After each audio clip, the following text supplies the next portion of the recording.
Hello, everybody. Good afternoon and welcome to another episode of Live at the Waterhole. We're once again with our good friend, old One Ton, at the Oldongo Lodge in Kenya. My name is Ralph Kirsten, and what does the bush hold in store for us today? Well, if it's anything like this, it's going to be a wonderful day.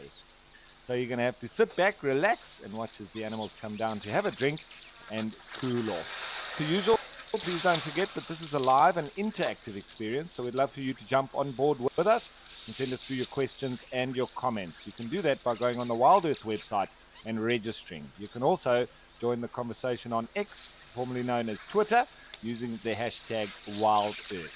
What is it that you'd like to see? What would you like to chat about? Whatever it is, wildlife related, send it on through. These two guys were here like the hanging area. And what a privilege for us. I've been noticing that One Ton has really been flicking his trunk around a lot in comparison to the other individuals. I wonder what's up.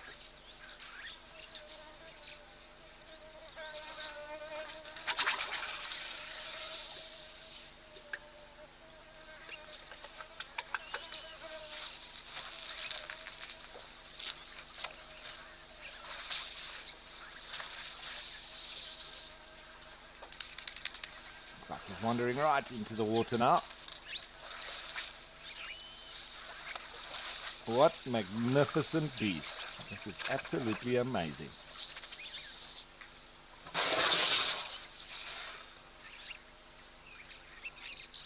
So Catherine, first up, saying, hello Ralph, what a start. Absolutely.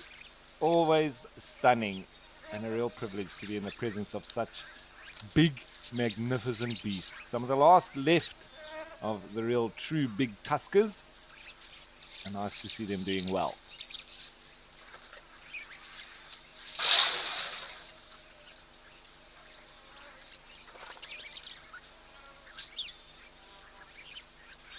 See, I'm wondering, like, it's a little bit similar to a basset hound dog that I've got, that it's getting a little bit older now, and he does a lot of nose licking. I think it's due to the old age. Maybe he's got a bit of sinus. I'm just wondering why that trunk keeps flicking around a lot. Almost like his nose is running.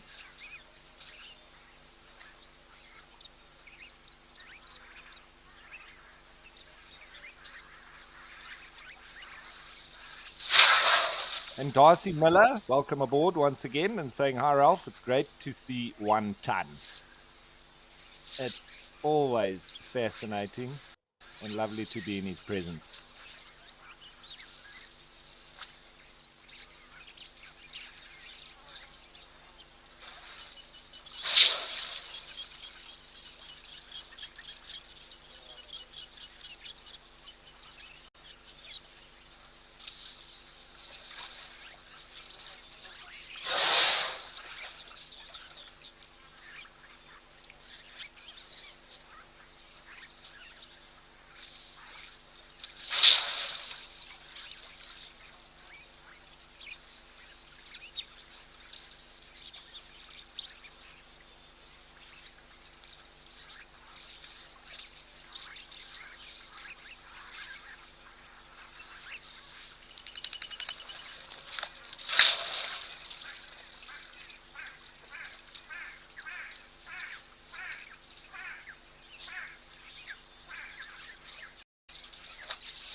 Now, I've been trying to do some research and finding out the history of this particular elephant called One Ton. And I found on the Big Life Foundation Facebook page So speaking of, who is one ton? And apparently it appeared from nowhere, an elephant without a history. It was 1996 when this special animal was first spotted in the Chulu Hills by Richard Bonham, Big Life's co-founder and director of operations. A lot has changed in the 25 years since. An elephant's been through hell. Poaching swept the continent, cutting the East African elephant population in half in 10 years alone, contributing to a 50% decline in Africa's savanna elephant population in the last 60 years. Big Life protected one ton through the worst of this, now estimated to be about 50 years old. Initially quite shy, over time he has grown to trust Richard and the Big Life Rangers and is now spotted regularly. He's not actually from Amboseli, but nearby in Tsavo. And he's grown into something rare and special, an elephant with tusks so big that they sweep the ground. There are only a handful of them left. And so this obviously being a very important animal to protect. It's quite interesting that nobody really knows his history.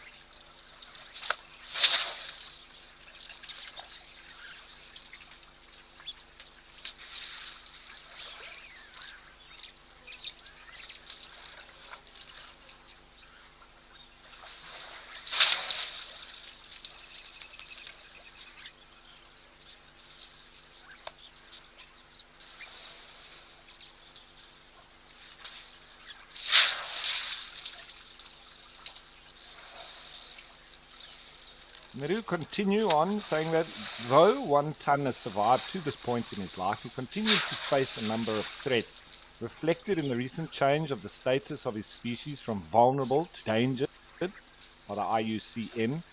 Big Life is working to counter these. Communities protect one ton and his kind from poachers. We've built crop protection fences to help in preventing conflict with the local community. We work with local partners to serve important habitat and keep migratory corridors like the Kimana Wildlife Corridor open for wildlife to move safely around the ecosystem. We are grateful to everyone involved, including both our partners and supporters the world over, for helping to keep the greater Amboseli ecosystem safe and all the elephants and the rest of the wildlife that live here.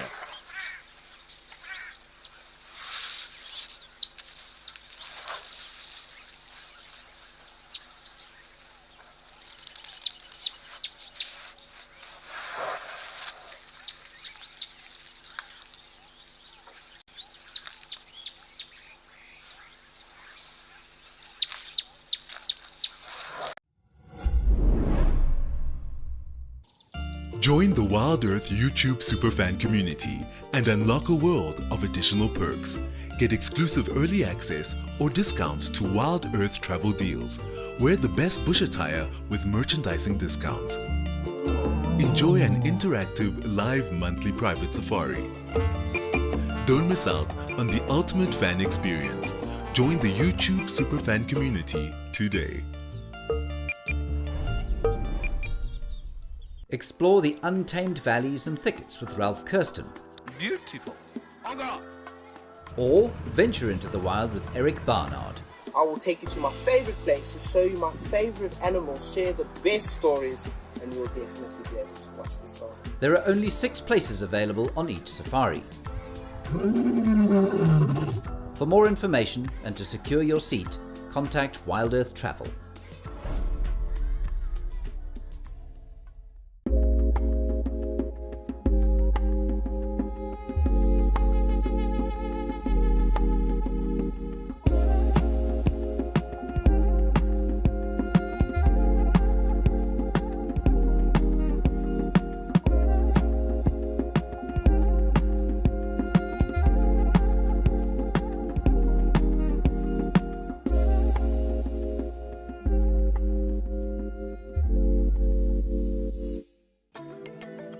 Do you sometimes imagine what Wild Earth would be like without adverts? A chance to properly immerse yourself in nature without any interruptions.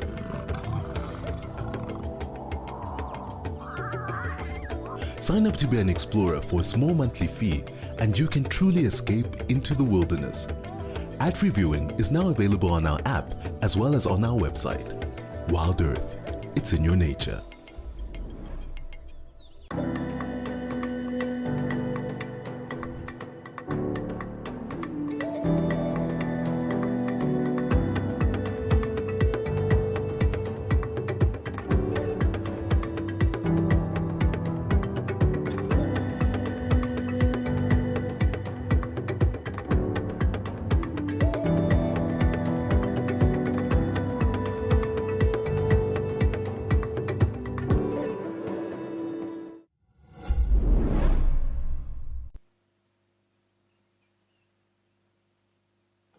Right, so we have changed of place and we've headed on over to Etosha and the Okukuyu in Namibia, and very different circumstances here. Not a cloud in the sky. The sun is out and it looks like the easterly wind is blowing. So it'll be a nice, warm winter's day here in Etosha. Earlier on, there were quite a number of springbok, gemsbok and zebra that were here having a drink on this turnstile of wildlife that really comes through at this particular waterhole.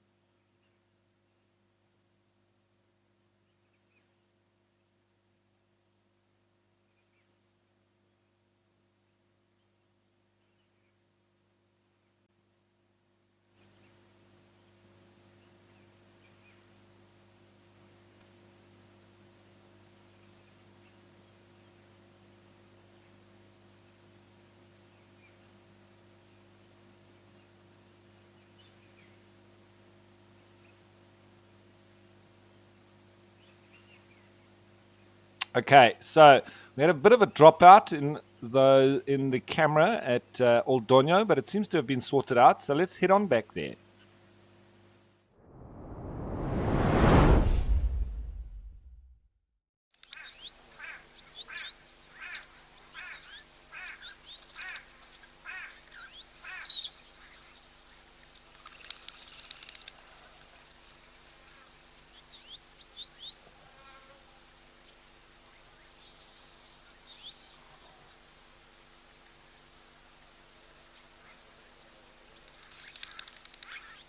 So obviously, when you're looking at a bird, we always look at the general impression of shape and size. This goes for bird identification, grasses, trees, etc., and general wildlife. So it does then get you into a specific range. So looking at this bird, you can see how it stands pretty upright. And the first thing you would have noticed when we first saw it, that there was no feathers on the legs. Which would take it away from your sort of true eagles, because they all have feathers all the way down to their toes, and putting us in sort of the harriers, the harrier hawks, the snake eagles. And so that's the area that you would be checking in your bird identification book. And then you're looking at a little bit more of the characteristics. You can see a nice white chest with blotches and almost like a bit of an open tie. It's not a bib because it doesn't meet in the middle. And you've got that white stripe going down there that breaks up the black lines on the side. So that's obviously interesting. Then you would look closer at the bill color and the eyes. It's a little bit difficult here, but you can definitely see the top of the bill is black. I'm not sure if there's another color there, but these are all giving us some characteristics to really get towards our answer. There we can see nice and clear the legs are yellow, so that would be another feature that could lead us to our answer. Distribution would obviously be a big factor. Although they're birds and they have wings, they sometimes can be outside of their range. So generally though, it does lead you or help you to identify a specific species.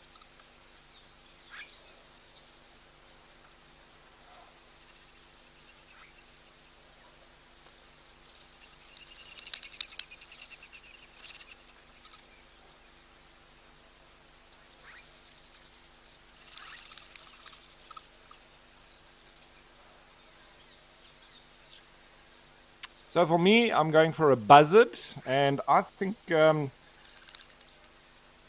a couple like sort of one being an auger buzzard, the other being a forest buzzard. I'm not 100% sure between the two, but they for me are the closest with this particular coloration. If I had to put my house on it, I'll probably go with the forest buzzard.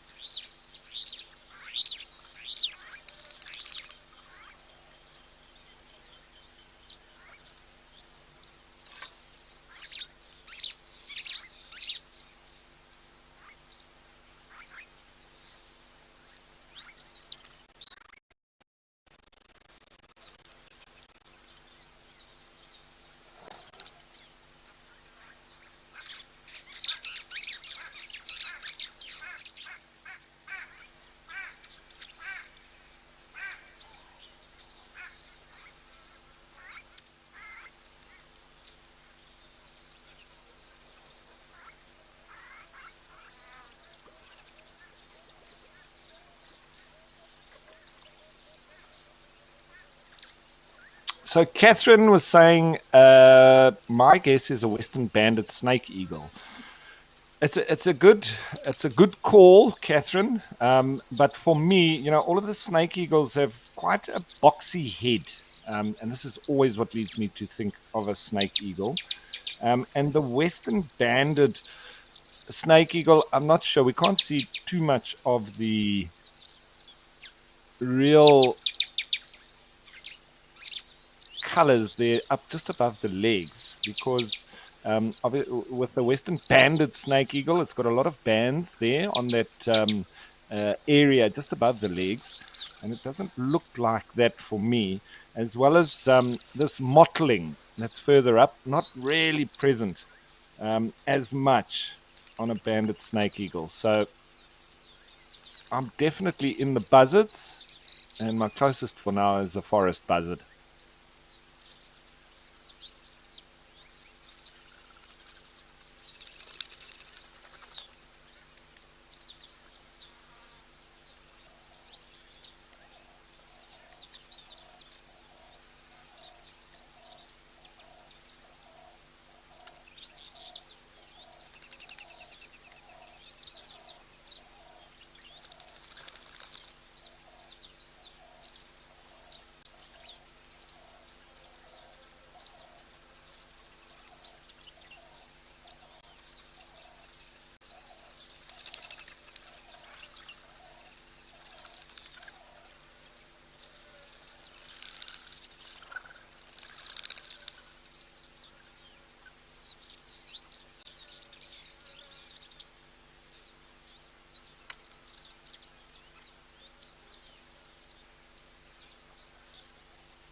A lot of the raptors do like using this tree, as with a lot of dead trees, especially the likes of leadwoods. They do create lovely perching sites where they can also hunt from.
That sounds like a classist cuckoo.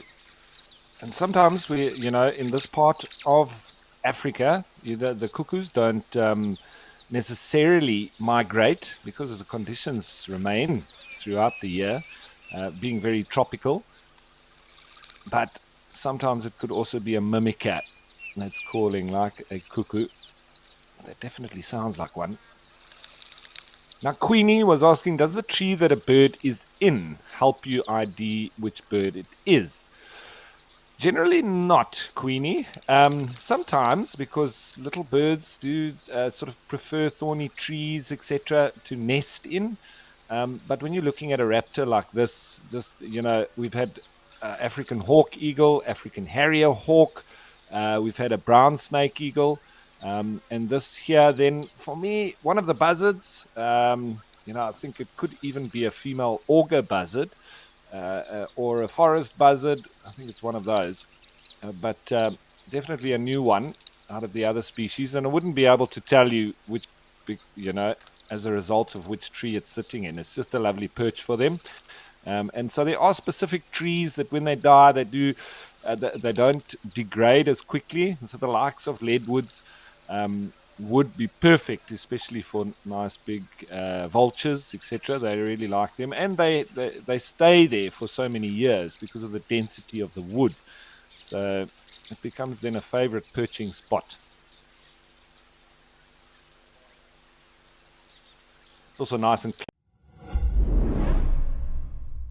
We should probably prepare to move fairly quickly. Wild Earth presents Safari Spotlight, your front row seat to the wonders of the wild. Join our expert naturalists each week as they guide you on an unforgettable journey through the heart of nature. Looks like this female came out here. What a privilege to be here. Subscribe to the Wild Earth YouTube channel and never miss a moment of the adventure. Wild Earth, connecting with nature. Are you ready for the adventure of a lifetime? Discover the magic of Africa with Wild Earth Travel. From a big cat safari to a jungle trek with gorillas, picture yourself floating down the Zambezi River or witnessing the breathtaking wildebeest migration. At Wild Earth Travel, we turn your bucket list into reality. Don't just dream it, live it. Plan your incredible life-changing journey with Wild Earth Travel today.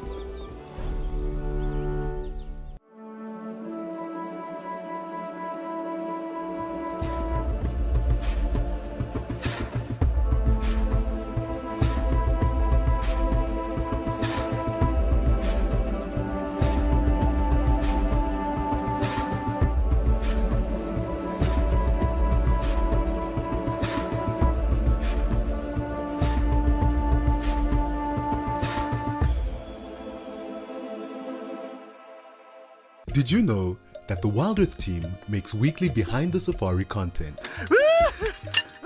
Would you like to get to know the Wild Earth family better? See how we live. This is Igor's bedroom. Learn about our production process. And see the antics that happen off camera.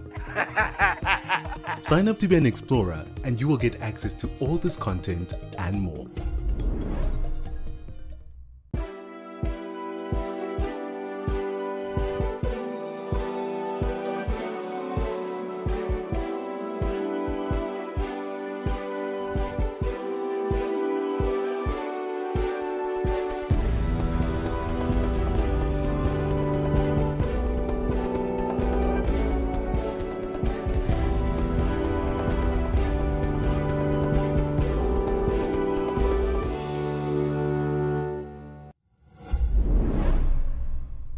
Sometimes confuses where it actually originated from. Regardless of that, the Usutu virus, and this is coming from Science Direct, which is a website that I do look into quite regularly as well, with them having a lot of research papers on this kind of diseases.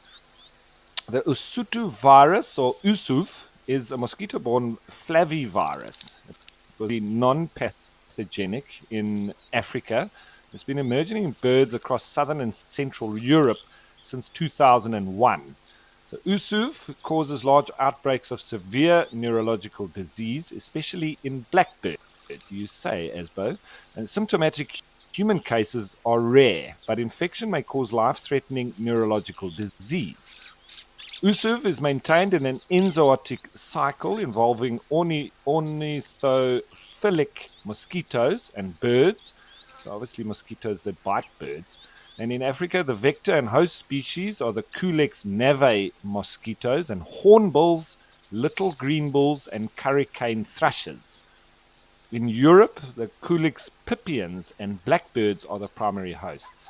So humans and horses are incidental hosts. Since USUV and WNV have overlapping ranges and they cause similar disease in birds, humans, and horses and are antigenically similar, USUV-related neurological disease may be underdiagnosed. USUV may have a much larger range and a higher incidence in humans than is known. Just as disease severity increased in birds, it may also become more common and pathogenic in humans. And the Usutu virus is serologically closely related to the Japanese encephalitis and West Nile viruses, first recognized in Natal, South Africa in 1959, and then was isolated from the CX neve in the tropical coastal lowland. The virus was isolated only once from a patient in the Central African Republic who had fever and rash. It was recovered on multiple occasions from mosquitoes and from birds. It was once from a rodent. The Usutu virus is widely distributed in Africa and has been isolated from mosquitoes or birds in Uganda, Cameroon, Senegal, and Nigeria. During the summer of 2001 in Austria, birds were found dead and dying. The virus was isolated from the birds, was identified by a reverse transcriptase polymerase chain reaction. That's a mouthful. As a Usutu virus, and the nucleic acid similarity was 97%. So no disease was recognized. And the finding strengthens the case for birds as part of the reservoir for Usutu virus and also favors the idea that there may be continental movement of the virus. I think now it's quite obvious because these studies were sort of around 2001, 2002. And with the evolution of viruses and the movements of birds, I think it's quite possible with the movements that it's a little bit more endemic around Europe and Africa than we think. But with that and the changing of viruses, our immunosystems also adapt to that. You need the virus first for your body to create the white blood cells and fighting back. So there's constantly new viruses that are evolving. And so all the animals and the humans included obviously evolve protection systems resulting from that as well.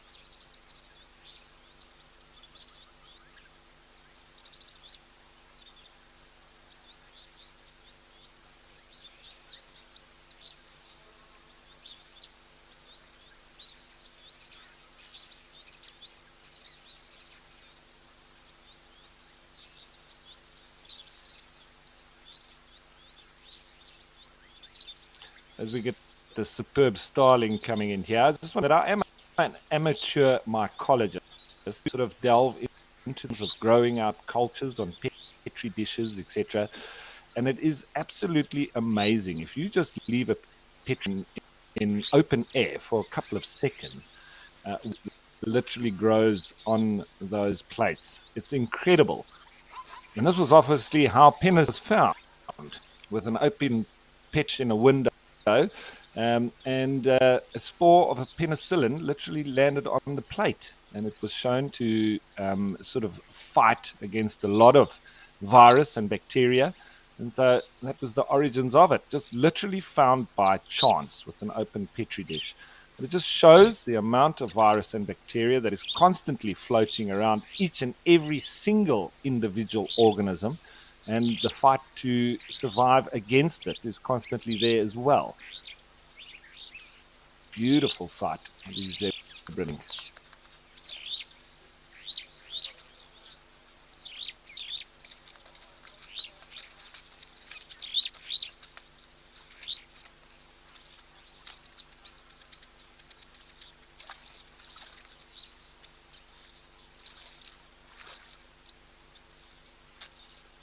All right, so lovely to see these zebra coming in, but I think it's time to change of place and let's go to the Greater Kruger Park in South Africa and Rosie's Pan.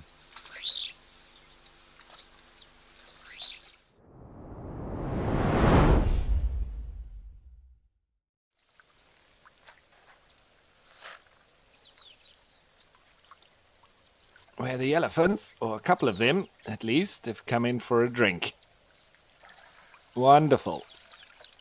And we saw a leopard here yesterday. What a sight. It was very brief, but nonetheless.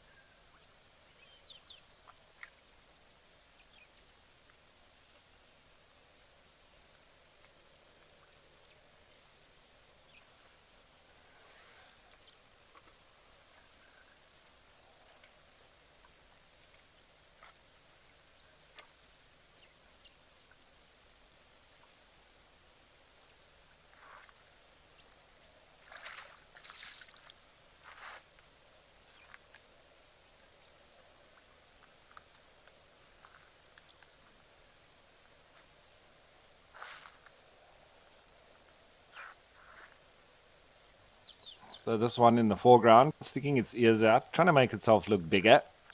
Is he going to go and have a little bit of a rough and tumble with this other elephant?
So Spencer was asking, do you know if elephants pass on any diseases to each other or other herbivores?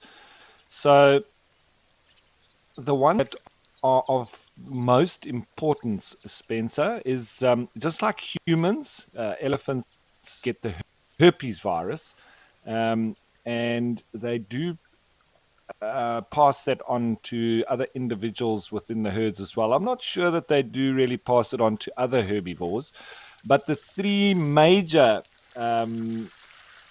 passable diseases or contagious diseases that they may pass on to other herbivores would be foot and mouth disease, as well as tuberculosis, and so those three, they could, sort of pass that on between them.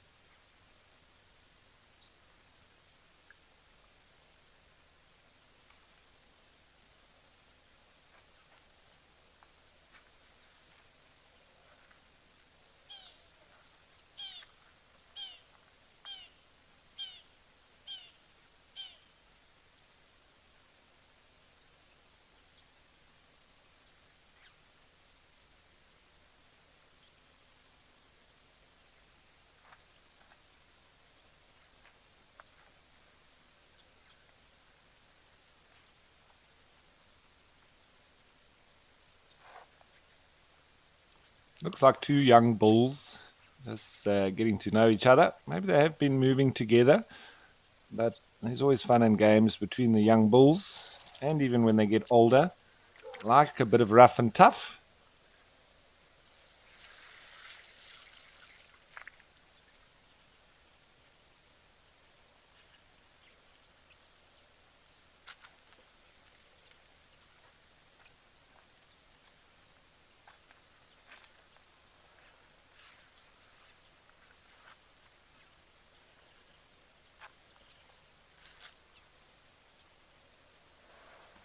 There's an impala moving through in the background there. A couple of them. Here comes a ram.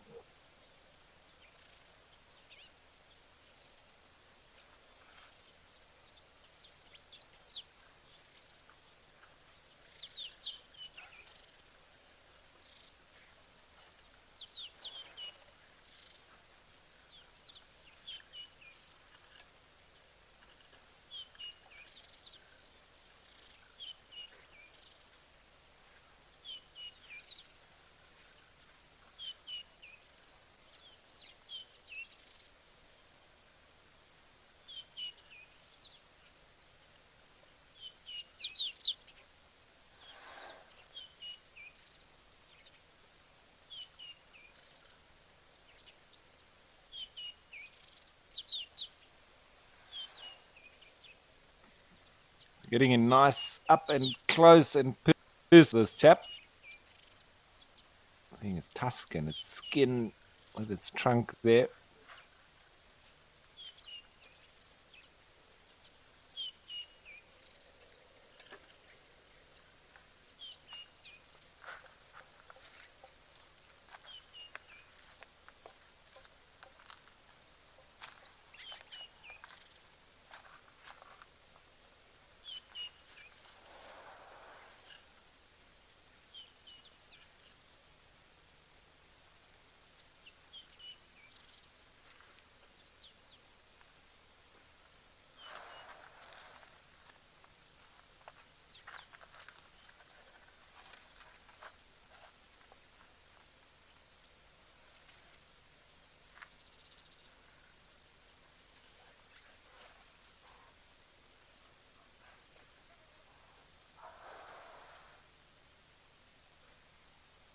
So Drew was asking, when male elephants are still in the natal herd system, do they form bonds with each other? Yeah, they do, Drew. It's mainly sort of wrestling partners, and as they get older, they start playing rougher and rougher with each other, and that's sort of part of the reason that they do get pushed out of the herd a bit. Onto the outskirts, because the females with the babies get irritated because they're too boisterous and told off, and so they spend their time wrestling and pushing and shoving and head-butting each other and just having a real go.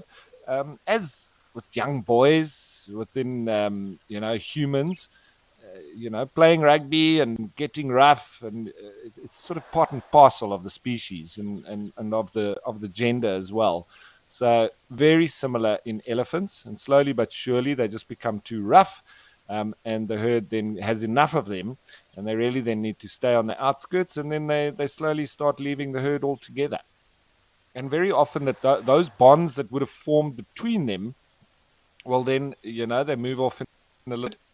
But obviously then coming into must is when they really start fighting with each other, and then there might be a little bit of a split up of the group. But then once the levels of testosterone return to normal levels, they may then come back and be accepted as a normal person once again.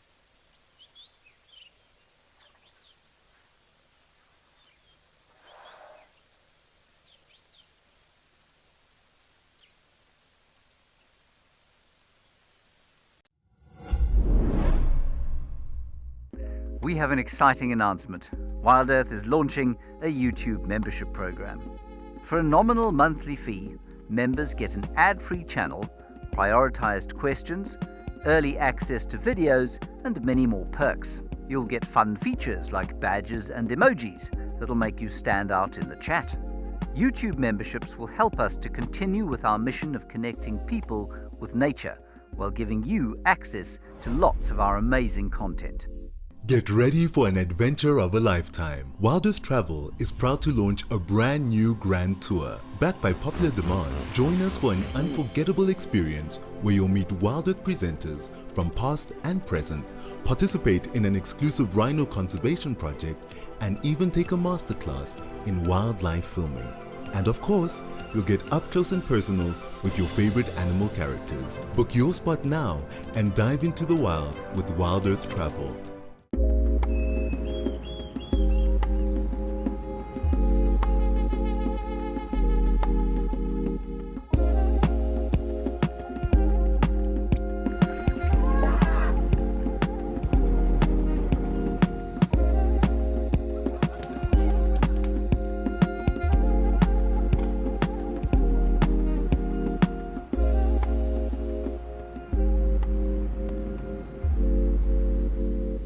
Stay up to date with the latest happenings at Wild Earth.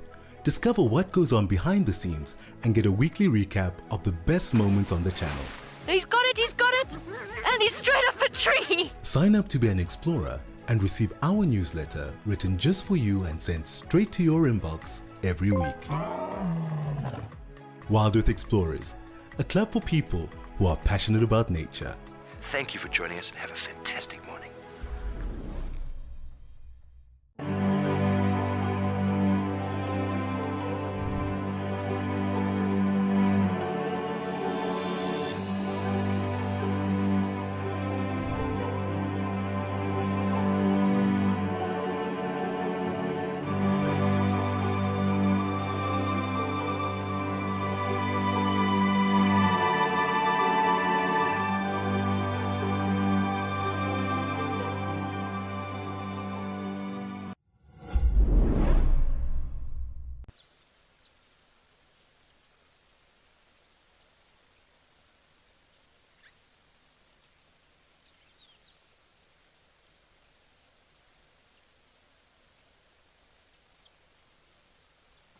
Okay, so now that it's gone quiet here, I think we've changed, and this time let's go to the Madikwe Game Reserve in Tau.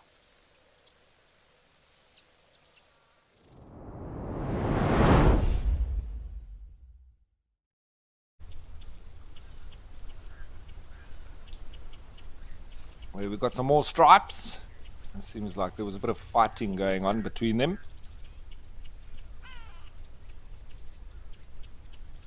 Here, the little blue waxbills, a grey bird so far, and the tin spot batters.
So some blue wildebeest joined by a warthog. I think there's a little bit of boots there maybe.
So you see zebra, even with their white and black stripes, you'd think they stand out a lot in the bush. But look at that, just one line of brush, and they are almost invisible within there. And you can, obviously now that they break cover, you see them quite clearly.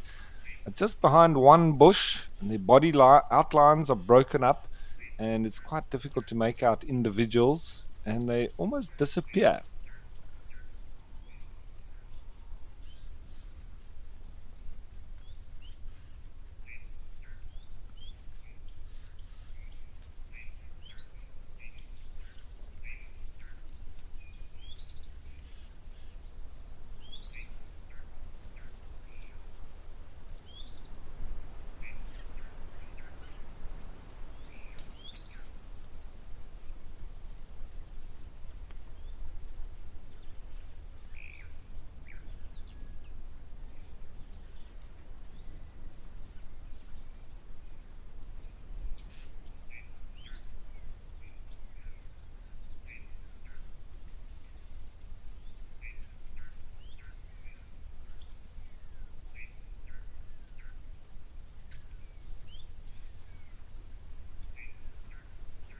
Of course, these wildebeest lying down, taking a bit of a rest, but also ruminating at the same time.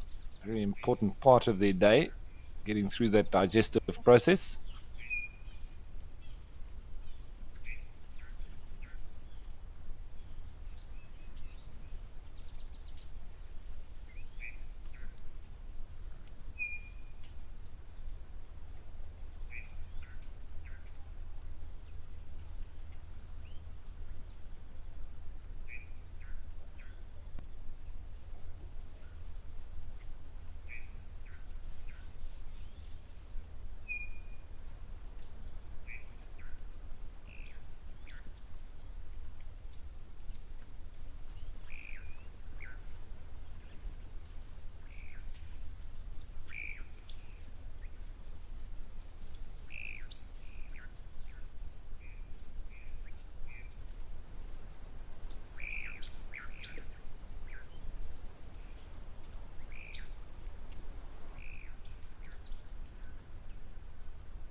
So Kylie asking a very pertinent question: how do wildebeest and zebra benefit from staying with each other and often being seen in each other's company? So you would think not much would, benefit, but in fact there's actually a number of advantages. First and foremost, there's more eyes and ears, so safety in numbers. You've got less chance if there's more of you, and so they lessen their chances of getting eaten, especially by lions, who are their primary predators. So then they've got different digestive systems, and they eat slightly different food as well. The zebra are bulk grazers, so they're not selective in the grass that they feed on, and they also sort of feed a lot, and they're hindgut fermenters. So the blue wildebeest are more selective grazers, and they prefer sort of the grass closer down to the soil, almost further down. And so it's literally like a preparation of the graze for the wildebeest, and that's why you often find not so much zebra following wildebeest, more so wildebeest following zebra, because it's more so to their advantage than the other way around. But they do still both benefit from additional numbers and the eyes and the ears. But then on the wildebeest side, they get their food prepared for them by this as well.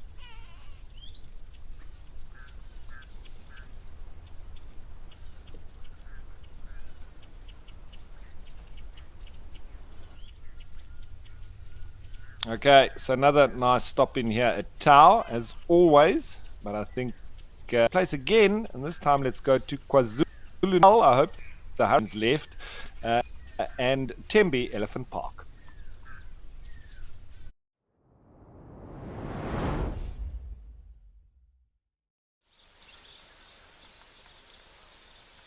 I said hurricane. They actually had a tornado in these parts a couple of days ago, which was incredible to see. I've only seen videos of it. Absolutely intense, and there's lots of flooding in these parts coming now too. So wish all the best for the people and the wildlife in the area. The sun's out for now, but there's another wave on its way, and the first one was quite deadly. So let's hope it's not too bad. Second round.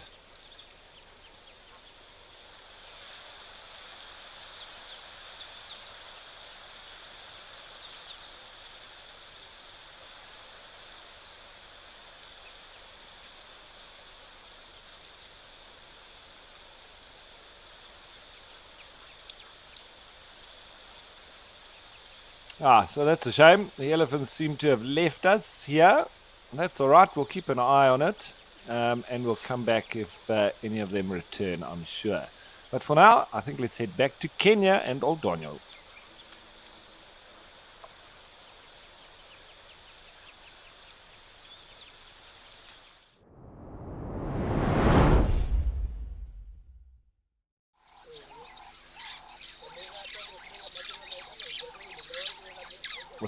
one bite of these stripes coming in for a drink once again. We've got the oxpeckers also joining them, having a bit of a bath while they're at it. And a Maasai or two giraffe in the background.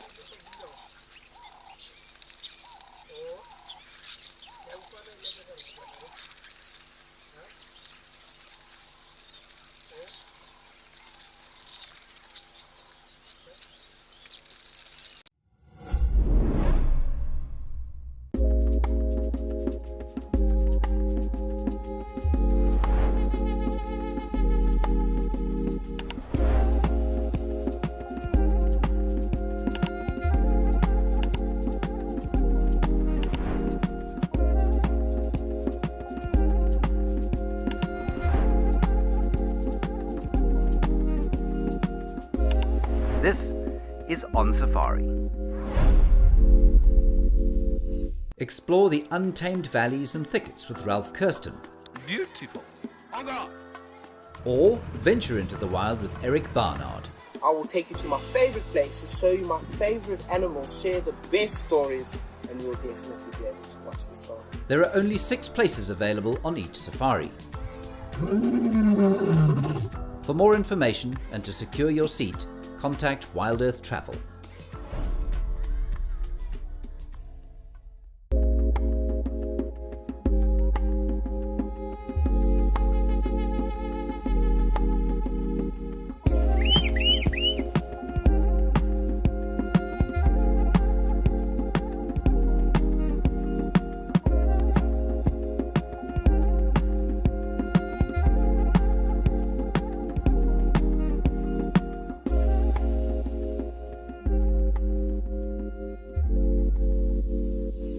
All aboard the SS Wild Earth for 3 nights of oceanic exploration.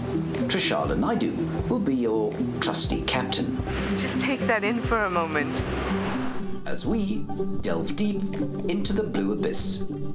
Explorers and YouTube members, grab your wetsuits, snorkels and goggles and jump aboard for commotion in the ocean.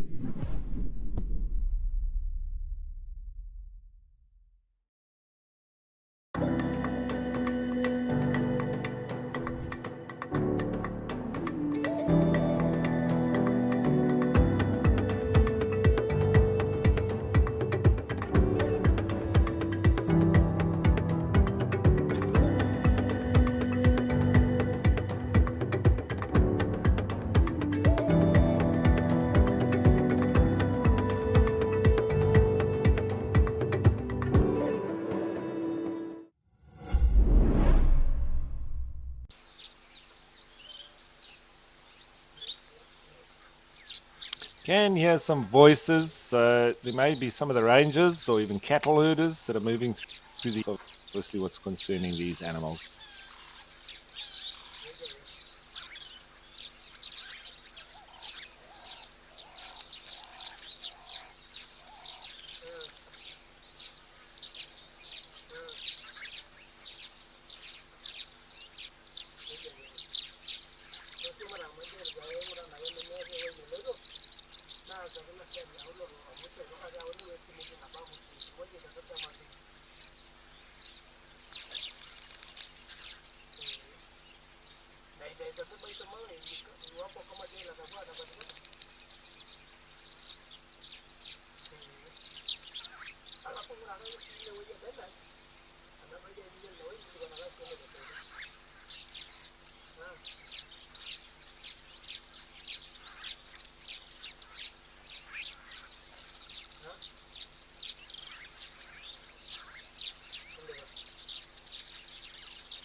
So it just goes to show as well how sort of scared giraffe and wildlife in general is, especially of humans on foot.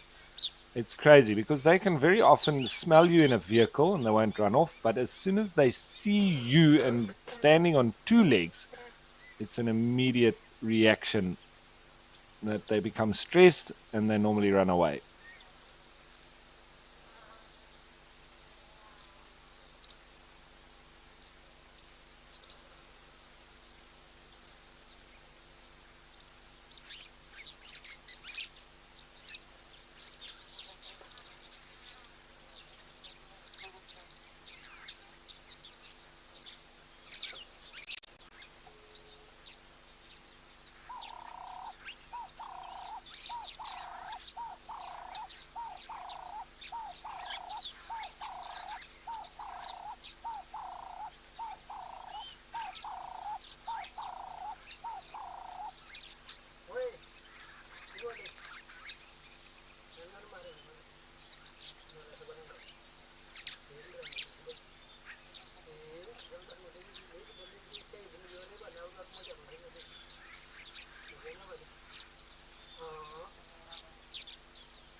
It's also a youngster.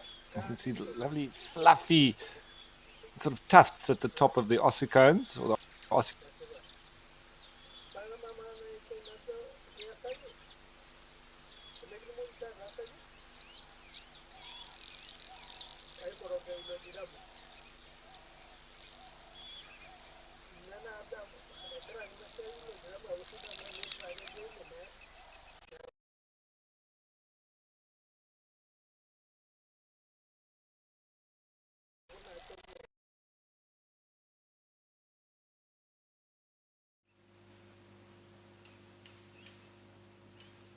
So switched on of place with a little bit of difficulties there.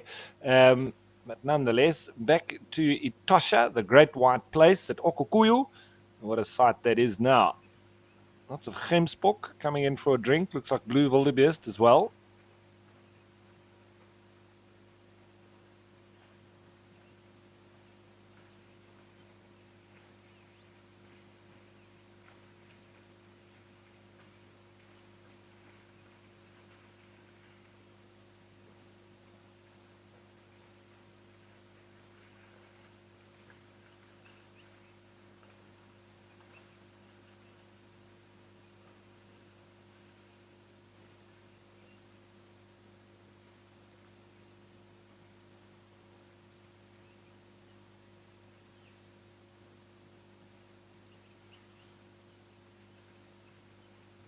Getting in much closer in on them.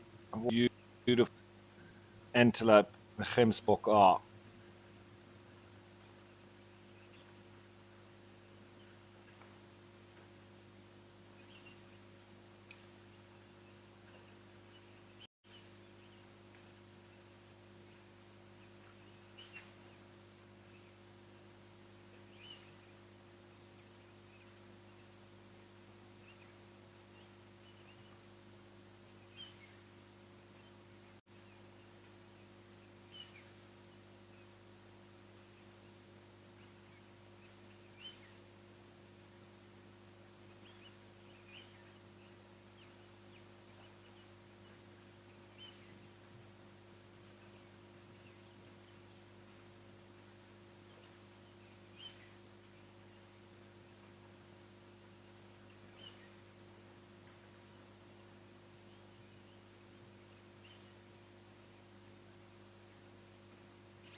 So Grayson asking, do the hooves of Gemsbok click like those of eland?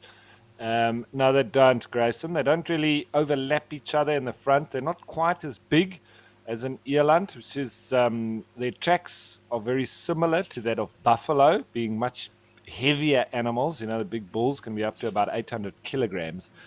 So comparable in weight to buffalo, whereas the Gemsbok quite a lot smaller.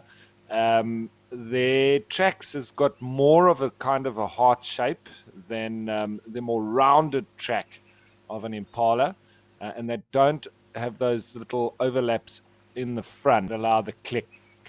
In fact, very often in the sand, they actually splay quite wide, and so there's no real chance of them clicking. I'm sure there can be, just randomly, but I've never heard any noise coming from the feet of oryx ever. So I'm pretty sure they can't really click without that overlap.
Africam brings the wild to you. Watch the big 5 at our waterhole cameras. Indulge your passion for birding with the black eagles on the Black Eagle camera, flamingos at Camphor's Dam, and penguins at Stony Point. Listen to the soothing sounds of Lisbon Falls, or witness animals up close at Cat Eye Pan. Imagine you're at the hide at Aldonio Lodge, gazing at elephants with the majestic Mount Kilimanjaro as your backdrop.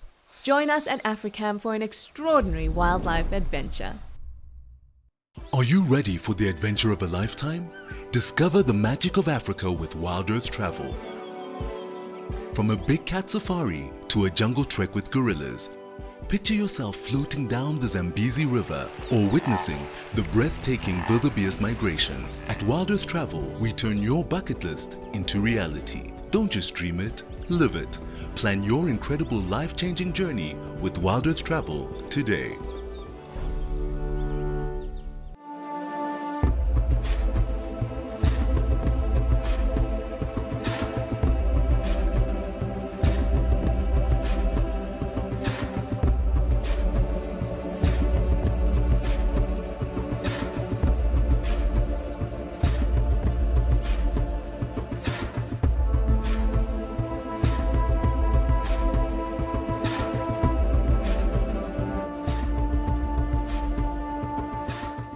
Chatting around a fire is an ancient practice that has connected humanity for centuries, and we want to keep it alive in our modern age.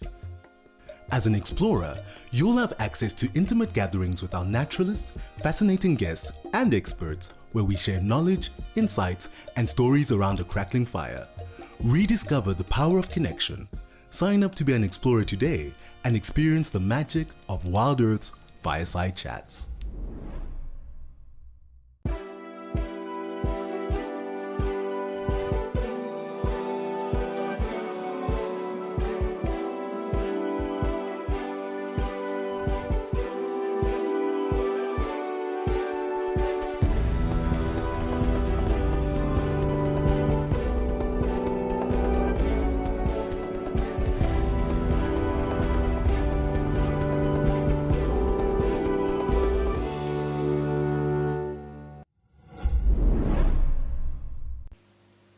Okay, nice stop in here in Etosha in Namibia. But let's change of place and let's head back to Kenya and Old Donyo.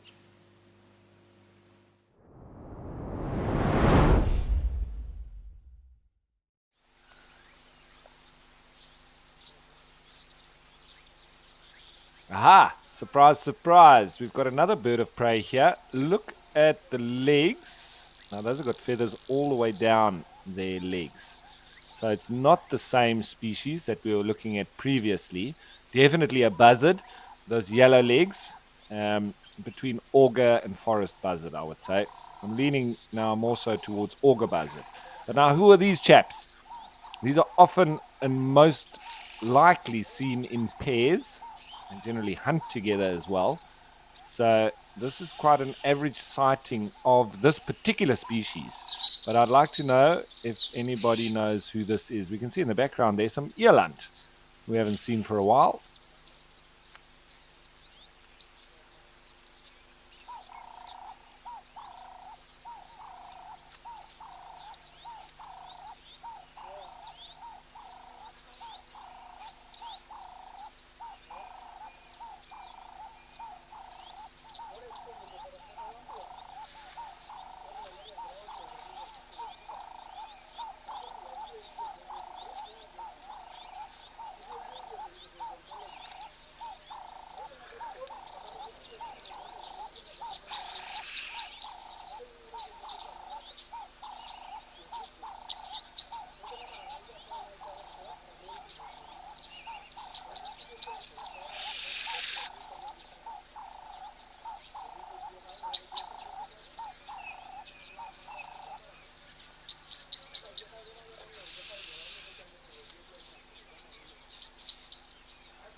Bill, Myrtle Beach, saying it's the African hawk eagle. Spot on, Bill. That is the one.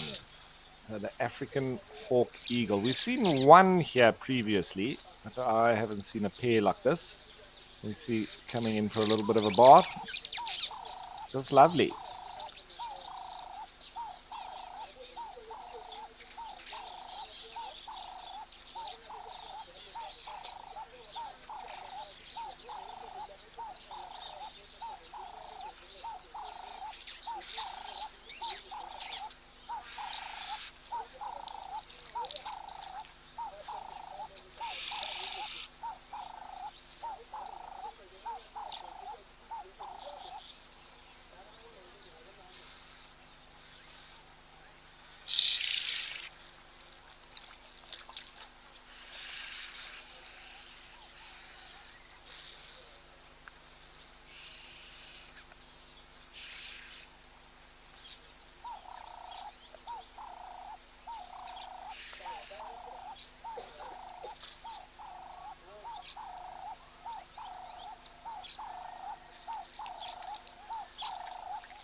And you hear those oxpeckers now. They might be sitting on these eland. There might be some other animals coming in. Might chase off these African hawk eagles. There's a bit of shade now. It seems to be drifting on over this bird. I wonder if it's a giraffe.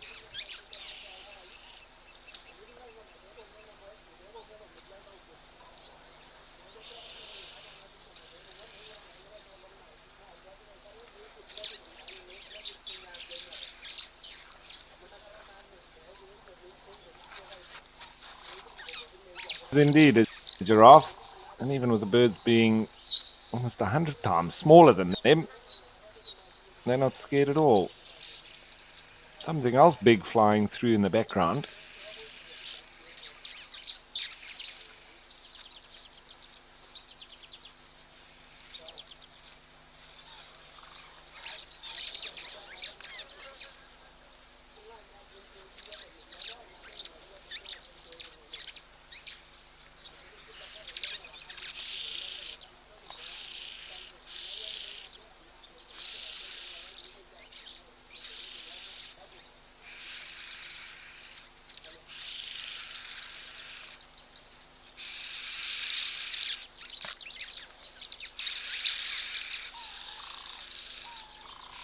I think the earland's even a bit nervous of the hawk.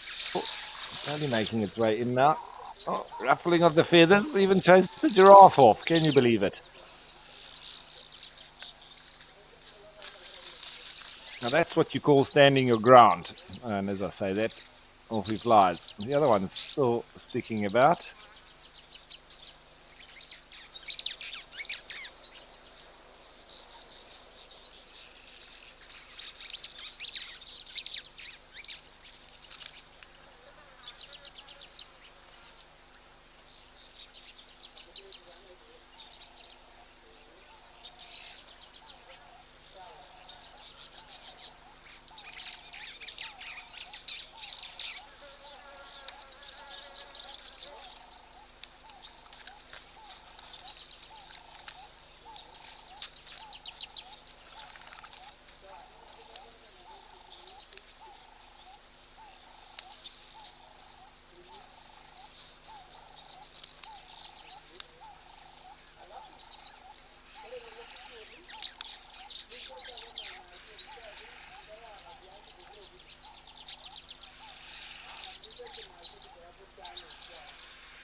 So Mindy Tillapore asks, do you think animals' fear of humans is learned, instinctual, or both?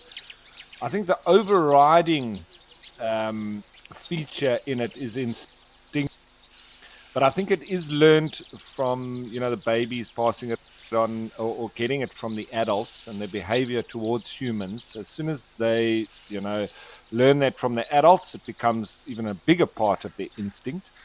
But I think it's huge, the instinctive side. But we have shown that, through habituation, they can, to some degree, lose the fear of humans. In some cases, they then start associating humans with food, which is also learned, because I think that overrides their instinct. But the benefits that they're getting starts to make them even press that behavior even more. So it's an interesting one, but I think instinctually that animal on two legs, as we feel when we see a snake or a spider or a shark or a lion or an elephant, you have that instinctual fear that makes you be careful, at least, and sometimes be very scared.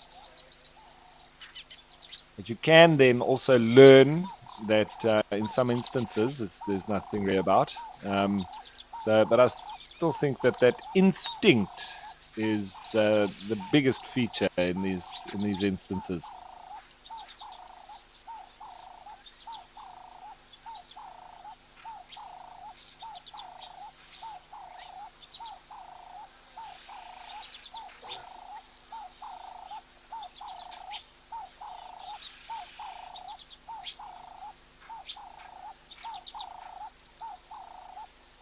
This giraffe really looks like a Christmas tree, with all the lights going up the neck. Very well are the oxpeckers.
It's crazy how these two African hawk eagles are dominating waterhole now.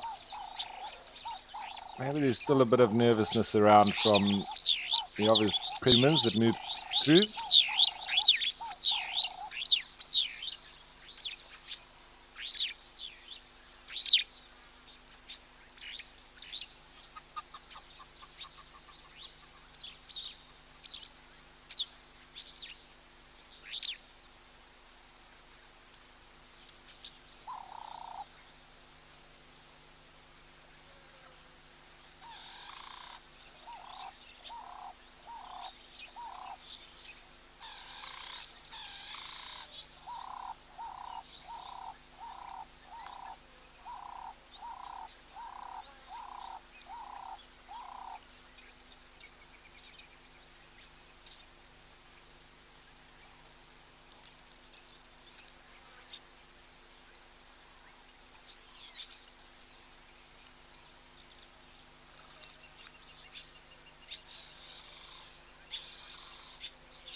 Join the Wild Earth YouTube superfan community and unlock a world of additional perks. Get exclusive early access or discounts to Wild Earth travel deals. Wear the best bush attire with merchandising discounts. Enjoy an interactive live monthly private safari. Don't miss out on the ultimate fan experience. Join the YouTube superfan community today. Get ready for an adventure of a lifetime. Wild Earth Travel is proud to launch a brand new grand tour. Backed by popular demand, join us for an unforgettable experience where you'll meet Wild Earth presenters from past and present, participate in an exclusive rhino conservation project, and even take a masterclass in wildlife filming. And of course, you'll get up close and personal with your favorite animal characters. Book your spot now and dive into the wild with Wild Earth Travel.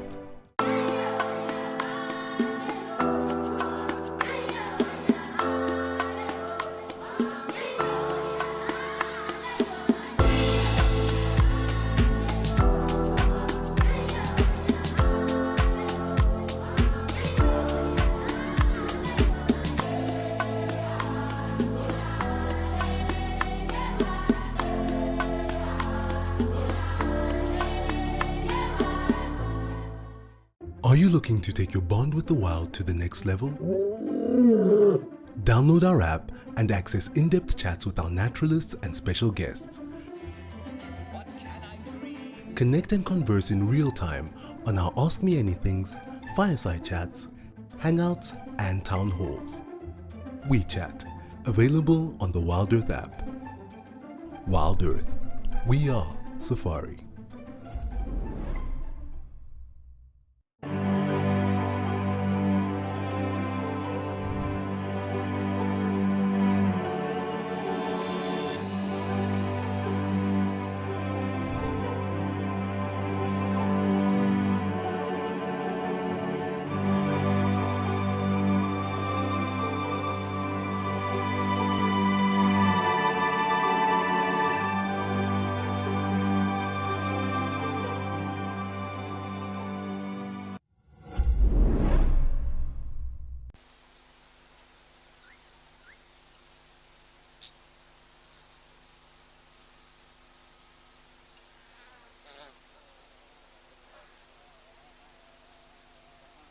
So a bit closer up on the African hawk eagle.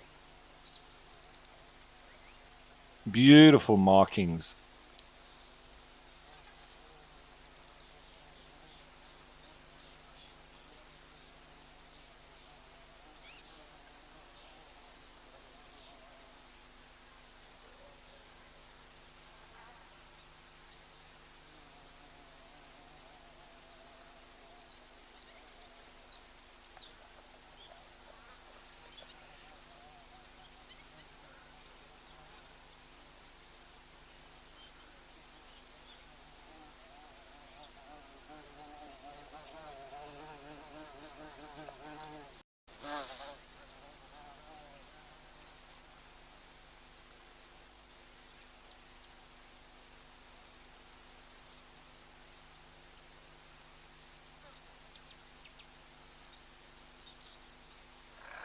The Dark Main Lover was saying, good afternoon, Ralph, and thank you for hosting live at the Waterhole. You're very welcome, Dark Main Lover, and lovely to have you on board once again.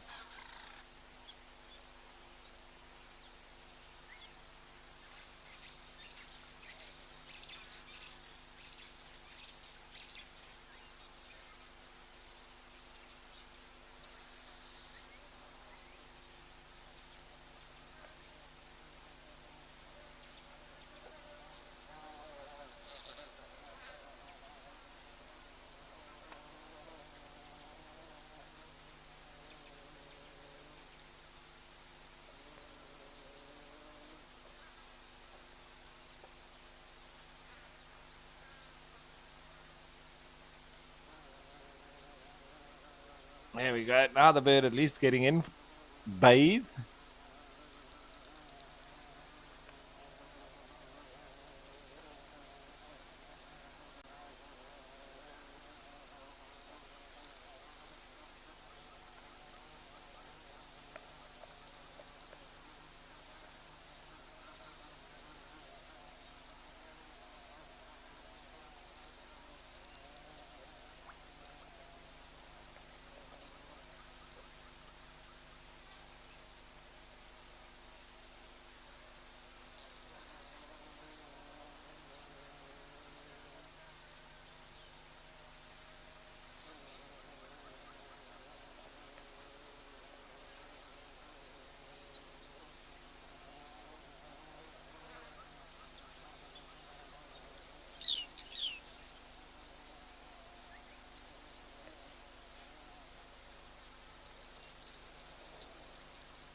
Now, Lorraine was asking, what diseases can birds get?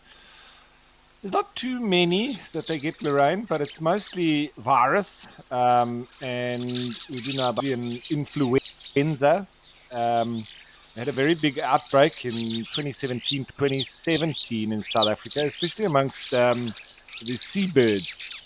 And there was also some endangered species that were affected. The African penguins, Cape cormorants, and Cape gannets.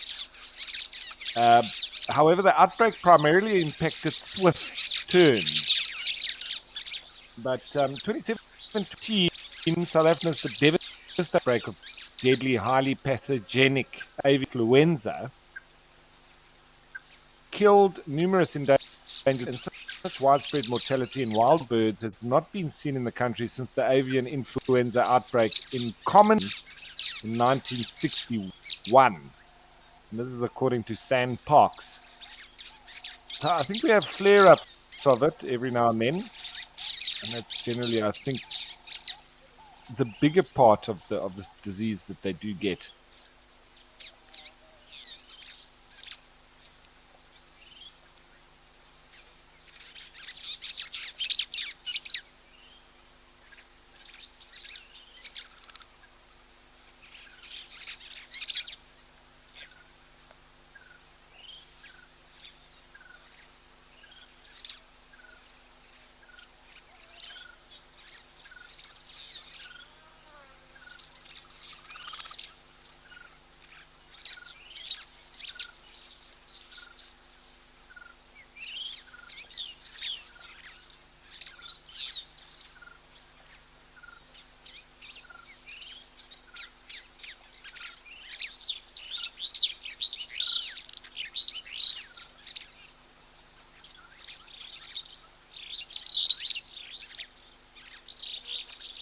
So Miranda is asking, what determines whether birds are ground or tree nesters? Miranda, it's generally, and I say this because there's always exceptions to the rules, it's generally down to their foot structure. So the perching birds that have, the toe at the back that enables them to be able to clutch onto a branch and perch on it, they generally are that will build nests, but we do still have some perching birds that even nest on the ground. So as I say, always those exceptions. But generally the ground birds, they can't really balance on a tree. So they would then obviously find it difficult. Again, there's also exceptions. And you do then find the sort of raptors and the eagles, etc. They will obviously build on a big flat surface on the top of a tree or on a cliff face. But it's all down through the evolutionary adaptations of where they prefer to live. Some move between. You think of the likes of secretary birds that spend a lot of time on the ground hunting, but then will nest up in a tree. Generally, the rest of the raptors would also nest up in the tree, but don't spend much time on the ground. So then you also have the likes of guinea fowl that will perch trees and roost in trees at night, but they'll nest on the ground. So it's rather interesting. But you can always remember that you will have exceptions in the wild because they don't really conform to the boxes that we like to put them in. But yeah, I would say the overriding factor is their foot structure and how we are able to perch in a tree and be able to stay up there. So if you don't have that back toe, it makes it rather difficult, and you're going to stumble around, fall around in the tree. And if you do have that toe at the back, you're also more ungainly on the ground. So you're then susceptible to attack by predators. So it goes both ways.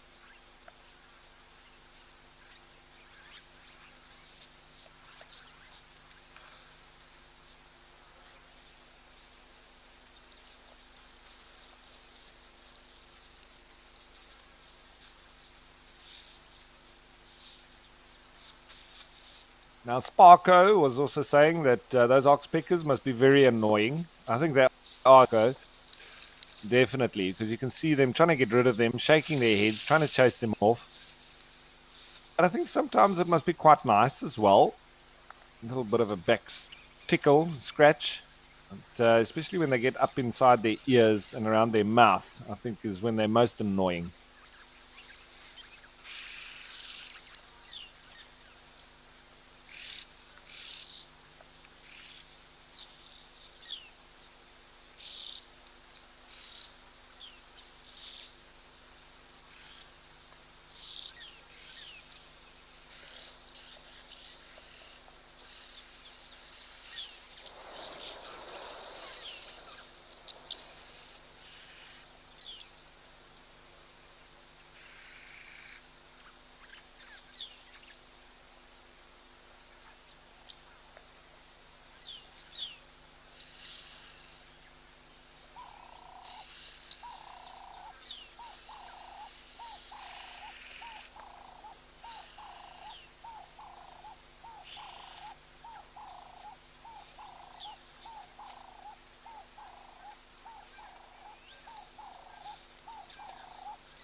Okay, so always lovely to stop in Ponyo, but let's change and heading back to Madikwe and Tau.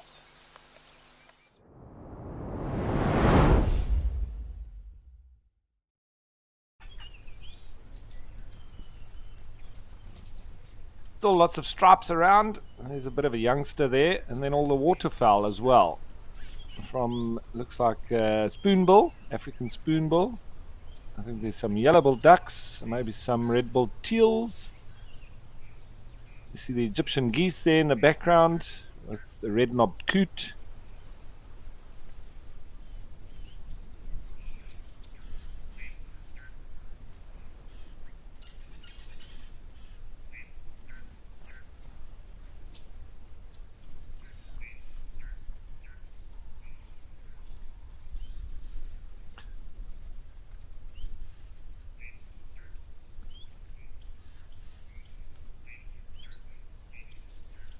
Yeah, so that tiny bird on the bottom of the screen on the right-hand side, I think that's a three-banded plover.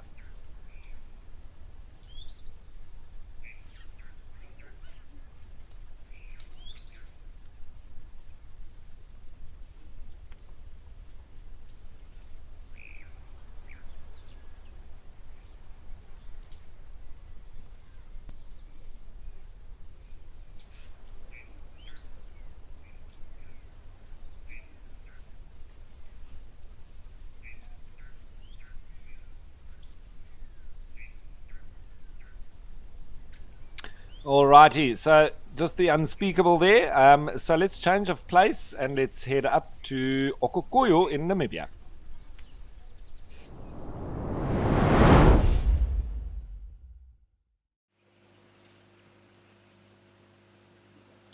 Where the elephants are back. Fantastic. Joined by lots and lots of zebra as well. So this is just what I'm saying about this real turbine and constant replacement of animals here. They just keep coming. As groups leave, you just wait a little while and it falls up once again, especially at this time of the year.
A couple of tiny little babies within this herd, but it looks like they might slowly be moving off along the yellow brick road, as I call it, maybe leaving this bull. Is it a bull? No, I don't think it is. It's a cow and a youngster. So they just seem a little bit slower than the rest, but I'm sure it won't be long and they'll be joining them.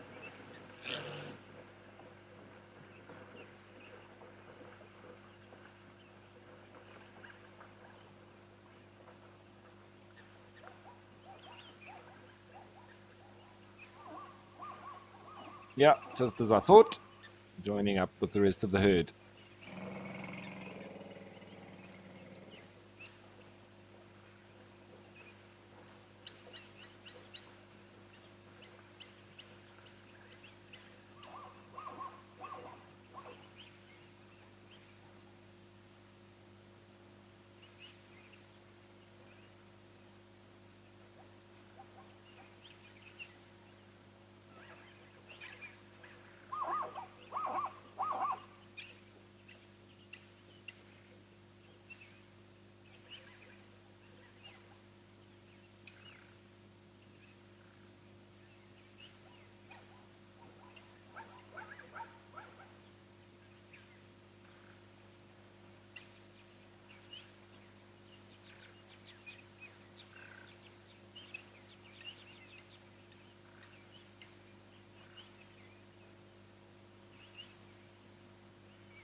So Sarah saying or asking, what would you say is unique about elephants? Sarah, I'd say something definitely pretty unique is definitely the trunk, the evolved nose, and the thousands of muscles that they have within it. I think it's an incredible organ, and I don't see any other animals with very similar body parts as well, but and their sheer size too, which is completely unique. The size of their ears, or the ear flaps. I think not many animals comparative to that either. And also the intelligence, which is not entirely unique, but I think that level of intelligence is quite unique within the African land mammals. So I think those features definitely for me the uniqueness of an elephant.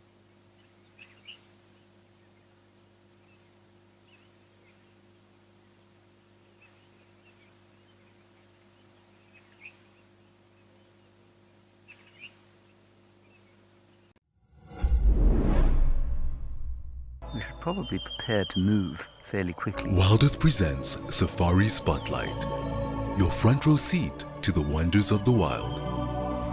Join our expert naturalists each week as they guide you on an unforgettable journey through the heart of nature. Looks like this female came out here. What a privilege to be here. Subscribe to the Wild Earth YouTube channel and never miss a moment of the adventure. Wild Earth, connecting with nature. Explore the untamed valleys and thickets with Ralph Kirsten. Beautiful. Or venture into the wild with Eric Barnard. I will take you to my favorite places, show you my favorite animals, share the best stories, and you'll definitely be able to watch the stars. There are only 6 places available on each safari. For more information and to secure your seat, contact Wild Earth Travel.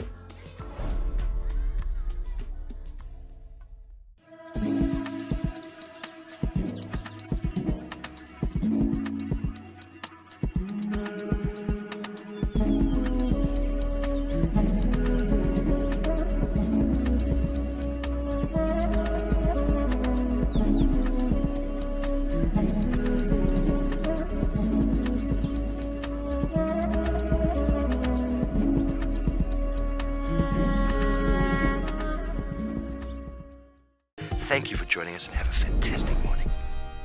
Did you miss all that?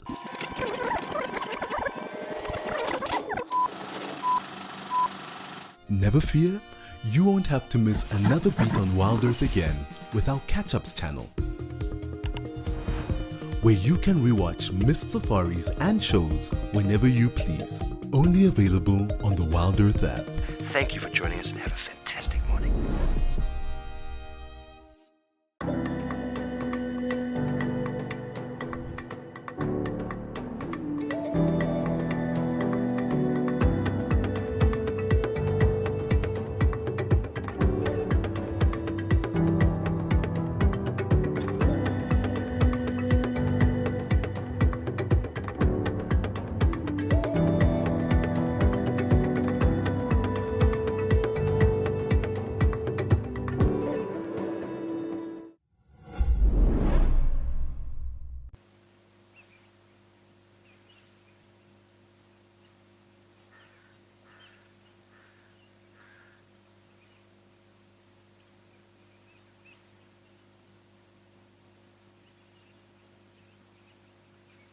Slowly but surely, all those elephants now walking off into the distance and towards the tree line and areas where there's a lot more food for them.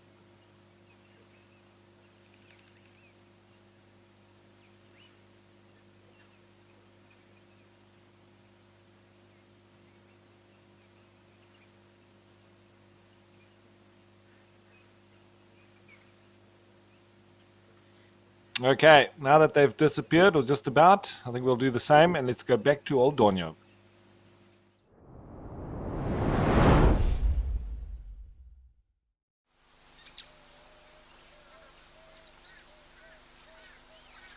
Our African hawk eagles are still having a swim, and a little bath in the water.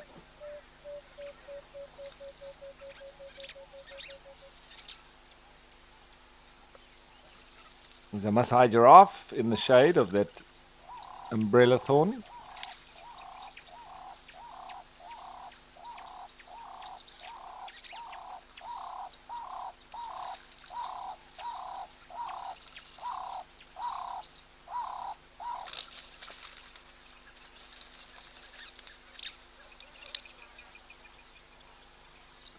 It's having a flap around in the water as well, much like a dog shaking while it's still in the water.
So Edna asking, what do these birds typically feed on here? And these being the African hawk eagles, they have quite a varied diet. They prey upon other birds. That's why you're actually not seeing any birds coming down while they're here. But careful, because they know the dangers.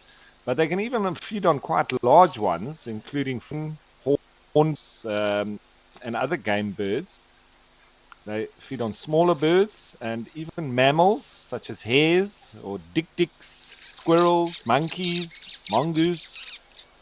So this is the reason why a lot of the little squirrels and mongoose and so on, they don't hang about. They're very quick to stick into the thicker brush.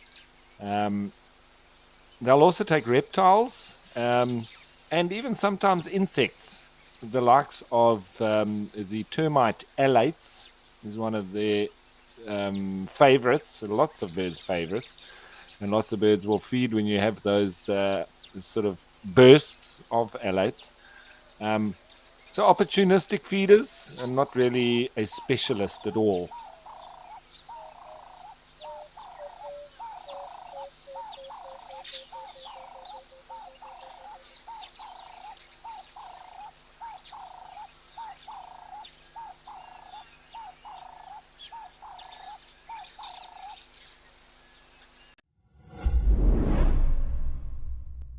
We have an exciting announcement.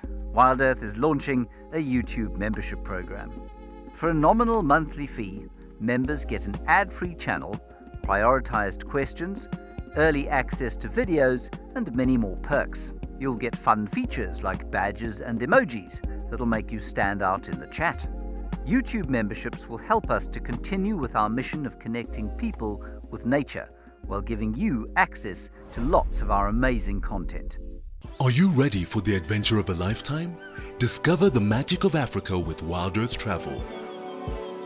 From a big cat safari to a jungle trek with gorillas, picture yourself floating down the Zambezi River or witnessing the breathtaking wildebeest migration. At Wild Earth Travel, we turn your bucket list into reality. Don't just dream it, live it. Plan your incredible life-changing journey with Wild Earth Travel today.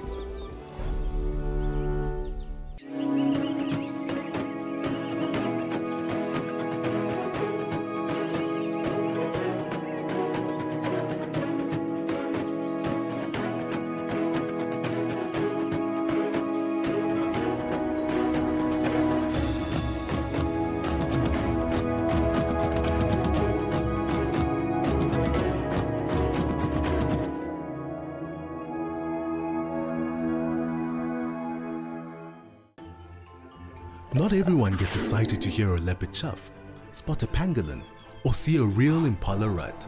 But if you are wild about the wild, you can become part of a community of like-minded nature lovers and share authentic wildlife experiences with the world. Join the Explorers Club and you will also enjoy the many benefits that come with it too. Wild Earth Explorers, it's in your nature.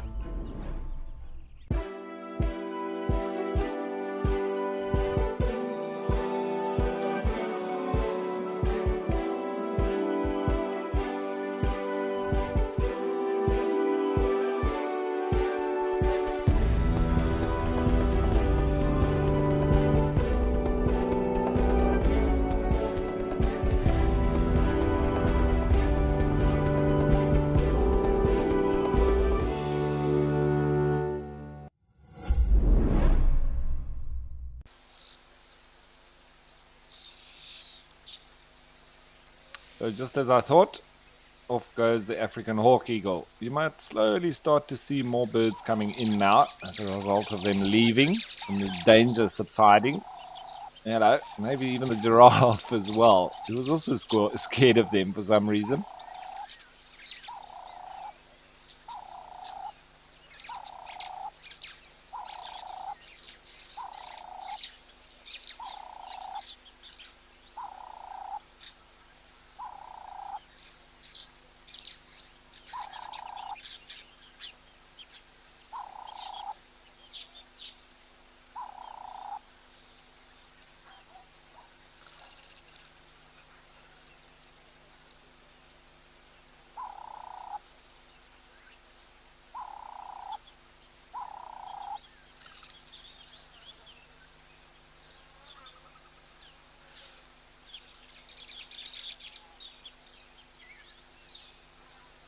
Now this is when the giraffe do get irritated. You see that oxpecker all around the mouth. You see It's shaking its head, trying to get rid of it.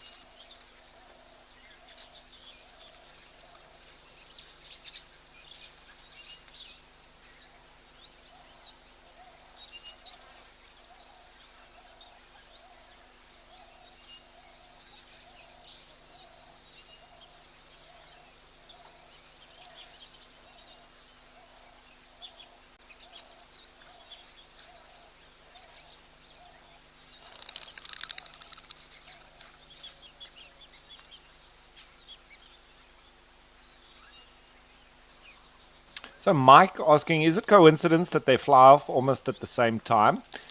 Not really, Mike. They do really stick together. That's probably a pair. And they hunt together.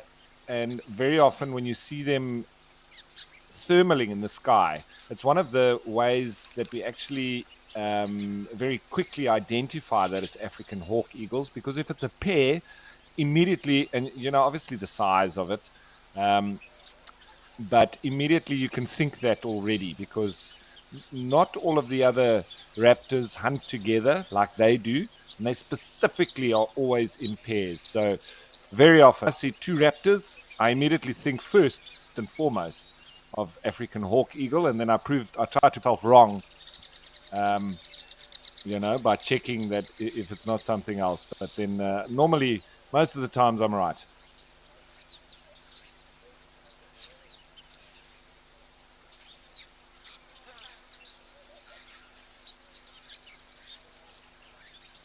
So Spaz Lankov saying, thanks for the great show this afternoon, Ralph. Really enjoyed it. Glad you enjoyed it, Spaz.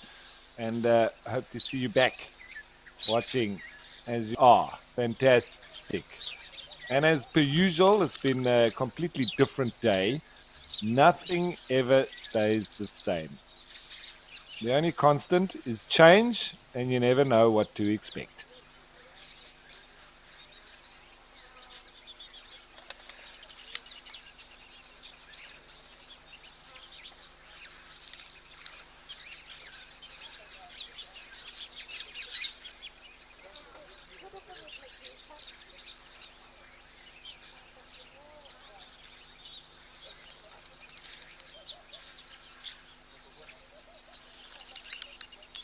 So, just about at the end of the show. I hope you've all enjoyed it. Live at the Waterhole. We'll be back again tomorrow. Same time, same place. I won't be. I'll be back next week. But I hope you all enjoyed today's show and the discussions and everything else, and the wildlife especially. I think the highlight for me once again was 1 ton. I think he's stolen the show 2 days in a row. Yesterday we had a leopard as well, though. But I don't think you can get much better than 1 ton. That is for sure. So thanks for joining us, everybody. And, of course, thanks to the wildlife for being the stars. And to the whole Wild Earth team for making this all happen. You guys rock.